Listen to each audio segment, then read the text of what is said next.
ونصلی علی رسولہ الکریم۔ 27ویں پارہ کے شروع میں سورت مبارکہ ہے، اس کو سورت والذاریات کہتے ہیں۔ 3 رکوع کی یہ سورت مبارکہ ہے، تقریباً 1.5 رکوع 26ویں پارے کے اندر ہے جو کل پڑھا گیا تھا، اور 1.5 رکوع 27ویں پارے میں ہے جو آج تلاوت ہوئی ہے۔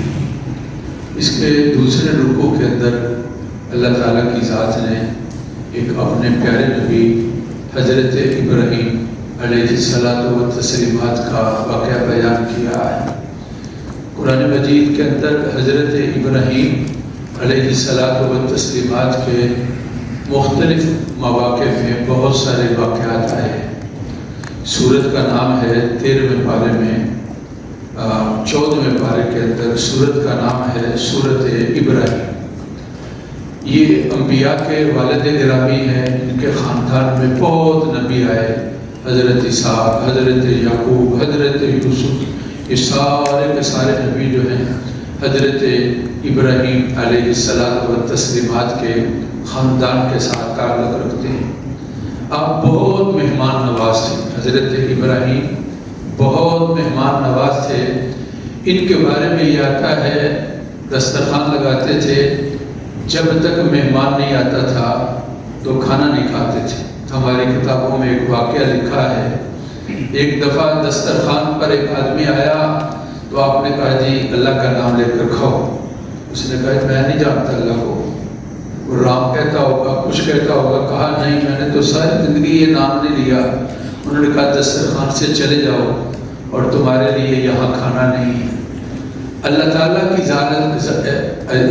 جانب سے یہ پیغام آیا، ابراہیم ہمارا بندہ تھا اور اتنے سال تک اس نے ہمارا نام نہیں لیا، اور ہم اس کو کھلاتے رہے، صبح و شام اس کو کھلاتے رہے، تیرے دسترخوان پر تھا، ہمارا کھانا تھا، اس نے ہمارا نام نہیں لیا تو انہیں دسترخوان سے اٹھا دیا۔ یہ سمجھا کہ اللہ تعالیٰ چاہتے ہیں کہ اس کو بلایا جائے، چنانچہ تلاش کیا اور اس کو بلایا۔ اس نے کہا میں نہیں جاؤں گا، مجھے بتایا جائے کیا ہے۔ کہا کہ اللہ تعالیٰ کی جانب سے پیغام آیا ہے کہ یہ میرا بندہ ہے، اس کو کھانا کھلاؤ، اگرچہ اس نے میرا نام نہیں لیا ہے۔ کہتے ہیں کہ وہ بندہ، اللہ تعالیٰ اتنے مہربان ہیں، ان کا اگر نام نہیں بھی لیتے کھانے کے اوپر تو تب بھی وہ کہتے ہیں کہ میں کھانا دینا ہے اور ان کو۔ چنانچہ وہ آدمی اللہ تعالیٰ کا نام لیتا ہے اور پھر اللہ تعالیٰ کے نام کے ساتھ جو ہے وہ کھانا کھاتا ہے۔ حضرت ابراہیم کے مہمانوں کا واقعہ ہے جس کو یہاں قرآن مجید کے اندر بیان فرمایا ہے۔ اللہ تعالیٰ حدیث ضیف ابراہیم المکرمین کہ آئی ہے، آپ رسول اللہ صلی اللہ علیہ وسلم کے کہا جا رہا ہے کہ آپ کے پاس خبر آئی ہے حضرت ابراہیم کے مہمانوں کی جو بڑے عزت والے تھے، اس دخلوا علیہ فقالوا سلاما، جب آئے تو کہا السلام علیکم، تو آپ نے سلام کا جواب کیا اور پھر اس کے بعد چلے گئے۔ اور وجاء بعجل سمین، کھانا تیار ہوتا ہوگا، پہلے سے انتظام، دسترخوان بڑا وسیع تھا۔ آپ جلدی کے ساتھ ایک بچھڑا گائے کا بچہ جو تلا ہوا اور بھونا ہوا تھا اس کا گوشت لے کر آئے، اور آپ نے کہا قال لا تاکلون، تو کہا کیوں نہیں کھاتے؟ یہ نہیں مطلب یہ کہ جب کھانا رکھا تو اب یہ کھانا چاہیے۔ تو حضرت ابراہیم علیہ السلام اپنے دل میں خوف کرنے لگے، فَأَوْجَسَ مِنْهُمْ خِیفَةً، کہتے وجہ خوف کی یہ تھی، اس زمانے میں جب کوئی چور آتے تو کسی کا کھانا کھا لیتے تو چوری نہیں کرتے تھے، یہ کہتے تھے کہ حرام خوری ہو جائے گی، نمک حرامی ہو جائے گی، چنانچہ نہیں کھائے تو آپ ڈر گئے کہیں ایسے ویسے نہ ہو۔ نہیں پتا تھا کہ یہ اللہ کے نبی ہے، وہ آئے تھے فرشتے انسانوں کی شکل میں، فَأَوْجَسَ مِنْهُمْ خِیفَةً، تو اپنے دل میں ان سے خوف کیا، قالوا لا تخف، ڈریے نہیں، ہم تو آپ کو خوشخبری دینے کے لیے آئے ہیں اور آپ کو ایک لڑکے کی اور ایک بیٹے کی خوشخبری دینے کے لیے آئے ہیں۔ تو ان کی اہلیہ محترمہ جو تھی وہ دروازے سے سن رہی تھی، چیخ پڑی، قالت، انہوں نے کہا قالت عجوز عقیم، میں بوڑھی بھی ہوں اور بانج بھی ہوں تو میرے ہاں بیٹا پیدا ہوگا۔ فرشتے نے کہا قالت کذالک، اسی طرح ہے، یعنی تم جوان نہیں ہوگی، اسی حالت میں رہو گی اور اللہ تمہیں بیٹا دے گا۔ قال ربک انہ هو العلیم الحکیم، آپ کے رب نے کہا ہے وہ علم والے بھی ہیں اور وہ حکمت والے بھی ہیں، جاننے والے بھی ہیں۔ تو یہ مہمانوں کا تذکرہ ہے۔ رسول کریم صلی اللہ علیہ وسلم نے فرمایا من کان یؤمن باللہ والیوم الآخر، جو اللہ کو مانتا ہے، آخرت کو مانتا ہے، فلیکرم ضیفہ، اس کو چاہیے کہ مہمان نوازی کرے اور مہمانوں کا اکرام کرے۔ رسول اللہ صلی اللہ علیہ وسلم خود بہت بڑے مہمان نواز تھے۔ جب وحی آئی اور آپ نے حضرت خدیجہ سے کہا کہ یا خدیجہ انی خشیت علی نفسی، مجھے اپنی جان کا ڈر لگتا ہے، تو اپنی جان حضرت خدیجہ نے بولا کیا تھا کہ کلا واللہ لا یخزیک اللہ ابدا، اللہ کی قسم اللہ آپ کو ضائع نہیں کرے۔ کیوں؟ انک لتصل الرحمہ، آپ رشتہ داری جوڑتے ہیں۔ وتحمل الکلہ، جو آدمی جن کے پاس کوئی سہارا نہیں آپ ان کا بوجھ اٹھاتے ہیں۔ وتکسب المعدومہ، آپ جن کے پاس کچھ نہیں ہے آپ کی کمائی ان کے لیے ہے۔ اور ایک چوتھی چیز بیان فرمائی وتقرب الضیفہ، آپ بڑے مہمان نواز ہیں۔ جو رشتہ داری کو جوڑتا ہو، جو مسکینوں اور غریبوں کا سہارا ہو، جو مہمان نوازی کرتا ہو، اللہ کبھی بھی ان کو، امی جان حضرت خدیجہ الکبریٰ نے، بخاری شریف کی روایت ہے، رسول اللہ صلی اللہ علیہ وسلم کی تسلی کے لیے یہ جملہ بیان کیا تھا۔ کتابوں میں ایک واقعہ ہے، میں مہمان نوازی کے حوالے سے، شادی ہوئی، پہلے زمانے میں بچی جب سمجھدار ہوتی تھی تو اس کو کپڑے دھونا، استری کرنا، کھانا پکانا، یہ سارا سلیقہ مائیں سکھاتی تھی۔ اب تمہاری شادی کرنی ہے، دوسرے گھر جانا ہے، بیٹی ان کو سیکھ لو۔ بیٹی بلکہ سمجھدار ہوتی تھی، فوراً ان کو کام کے اندر لگا لیا جاتا ہے۔ اور جب شادی ہوتی تھی تو فخر سے کہتے تھے کہ ہماری بیٹی کچن کے سارے کام کرتی ہے، اور الحمدللہ کچن ایک ہنر ہے، فن ہے، اور اس کی وہ ماہر ہے، اس کو وہ پتہ ہے۔ آج کیا کہتے ہیں ہماری بیٹی نے کبھی کچن میں کام نہیں کیا ہے، نعوذ باللہ من ذالک۔ رسول پاک صلی اللہ علیہ وسلم کی بیٹی دو جہاں کے بادشاہ سارے اپنے گھر کے کام کرے، اور آج ہم یہ کہیں کہ کام کرنا اپنے لیے عیب ہے اور ہماری بیٹیاں کام نہیں کرتی ہیں۔ وہ بھی اسی طرح کی ہوگی۔ اس نے کہا جی میں، اس کو کہیں پتا ہوگا کہ اس کے بڑے مہمان آتے ہیں، اس نے کہا جی میں تیرے دوستوں کو روٹی نہیں کھوا سکتی، ہاں صرف تیرا کھانا میں پکاؤں گی اور تیرے لیے میں انتظام کروں گی، تیرا مہمان آئے تو جانے اور ہوٹل جانے۔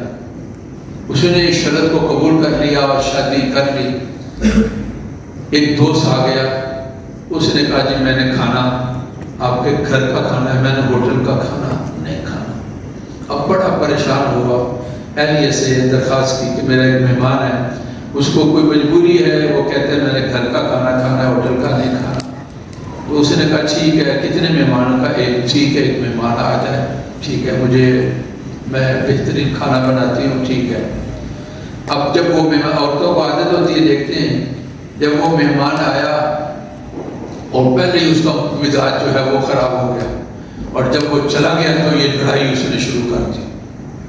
اس نے کہا یہ کیا تم نے؟ انہوں نے کہا کہ تم نے مجھے کہا تھا ایک مہمان، اور آئے کتنے ہیں؟ 2 مہمان آئے تھے۔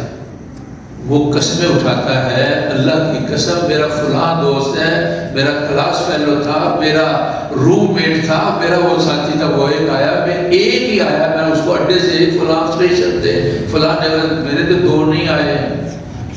کہا کیوں جھوٹ بولتے ہو؟ میں آتے ہوئے بھی 2 دیکھے ہیں اور جاتے ہوئے بھی 2 دیکھے ہیں، اور تم کہتے ہو ایک ہی مہمان آیا ہے۔ جب ان کا بہت تکرار ہوا، کوئی آدمی سمجھدار تھا، انہوں نے پوچھا کہ کیا وجہ ہے، آپ کیوں جھگڑ رہے ہیں؟ انہوں نے کہا تم دونوں سچے ہو، مجھے جو اندازہ لگا ہے کہ تم دونوں سچے ہو۔ جب مہمان آیا تھا تو وہ ایک تھا، آپ کی اہلیہ کو یہ دکھایا گیا، دیکھو یہ 2 آ گئے ہیں، ایک مہمان تھا اور دوسری ساتھ اللہ کی مہربانی اور رحمت تھی، جس کو اللہ تعالیٰ جب کوئی نیک اچھا عمل ہوتا ہے نا، جب اللہ چاہتے ہیں اس عمل کو ایک اچھی شکل اور صورت دے دیتے ہیں اور اس کو جسم اور وجود دے دیتے ہیں۔ وہ اللہ کی رحمت ایک جسم اور وجود کی شکل کے اندر گھر میں آئی، تو تیری بیوی نے یہ دیکھا کہ گھر کے اندر مہمان 2 آئے ہیں۔